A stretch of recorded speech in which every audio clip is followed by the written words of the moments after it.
নমস্কার, আমার নাম পুরু ধাওয়ান এবং আজকের এই ভিডিওতে আমরা আলোচনা করব যে প্যারালাইসিস রোগীদের মালিশ করা উচিত কিনা, আর যদি করা উচিত হয় তাহলে কোন ধরনের মালিশ করা উচিত। প্যারালাইসিসে মালিশ নিয়ে অনেক ভুল ধারণা আছে। কিছু ডাক্তার বলেন একেবারেই মালিশ করা উচিত নয়, এতে আপনার হাত আরো খারাপ হয়ে যাবে। আবার কেউ বলেন মালিশ করতেই হবে। আসলে দুই কথাই কিছুটা ঠিক। আমি প্রথমেই বলতে চাই, যদি আমরা মালিশ সঠিকভাবে না করি, যেমন খুব জোরে চাপ দিয়ে করি, তাহলে পেশি নষ্ট হয়ে যেতে পারে। পেশিতে স্প্যাস্টিসিটি বা টান ধরে যায়, শক্ত হয়ে যায় এবং হাত পা আরো খারাপ অবস্থায় চলে যেতে পারে। তাই প্রথমে আমি মালিশের ক্ষতিকর দিকগুলো বলছি।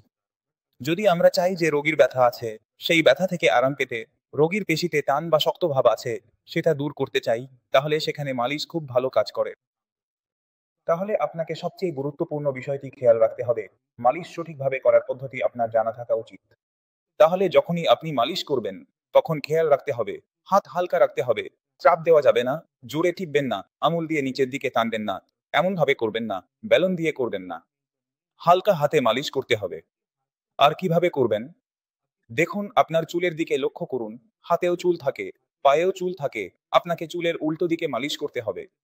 আপনার হাত যেন শরীরের ভেতরের দিকে আসে, অর্থাৎ আপনার হৃদয়ের দিকে আসে। কেন হৃদয়ের দিকে আনতে হবে, সেটাও আমরা বোঝার চেষ্টা করি।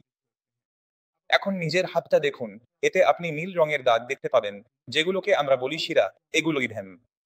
ভেনের কাজ কি? ভেন রক্তকে শরীরের বিভিন্ন অংশ থেকে হৃদয়ের দিকে নিয়ে যায়, যাতে সেখানে আবার অক্সিজেন পেতে পারে এবং বাইরে যেতে পারে।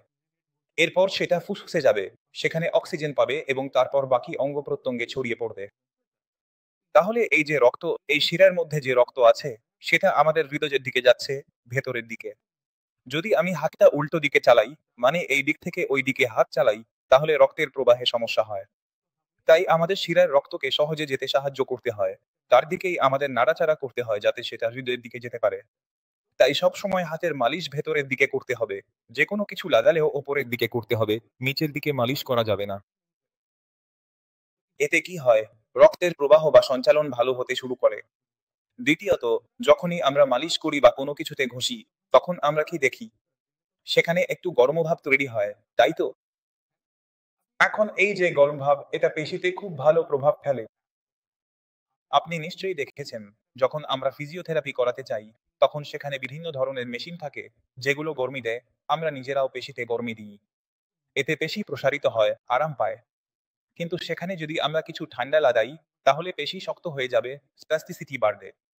তাই গরমি বিশেষ করে প্যারালাইসিস রোগীদের জন্য ভালো, কারণ এটা পেশিকে আরাম দিতে সাহায্য করে। আর যখন আমরা ঘষছি, মাসাজ করছি, তখন কি হচ্ছে? গরমই তৈরি হচ্ছে। আপনার ত্বক গরম হয়ে যায় এবং নিচে কি আছে? পেশি। যখন সেই পেশিতে গরমের প্রভাব পড়ে, তখন সেটা আরাম পেতে শুরু করে।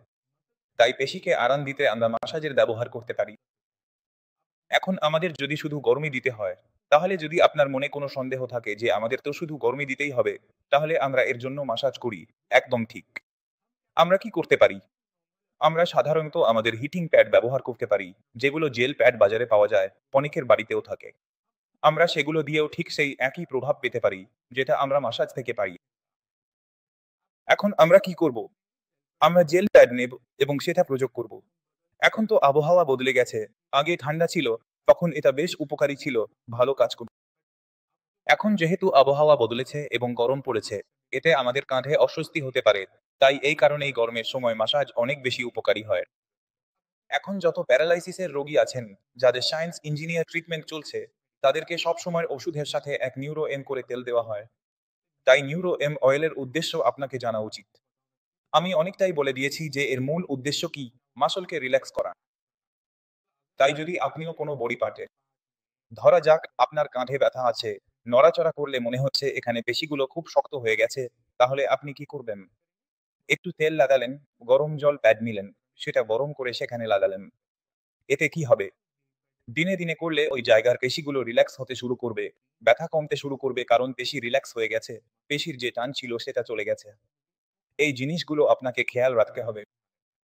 আমি আশা করি এই ভিডিও থেকে আপনি বুঝে গেছেন কিভাবে মালিশ করতে হয়। তবুও যদি আপনার মনে কোনো সন্দেহ থাকে বা কিছু জানতে চান, তাহলে আমাদের ডাক্তাররা উপলব্ধ আছেন। তাদের সঙ্গে কথা বলুন। তারা এই অসুস্থতার সঙ্গে লড়াইয়ে আপনাকে পুরোপুরি সাহায্য করবেন।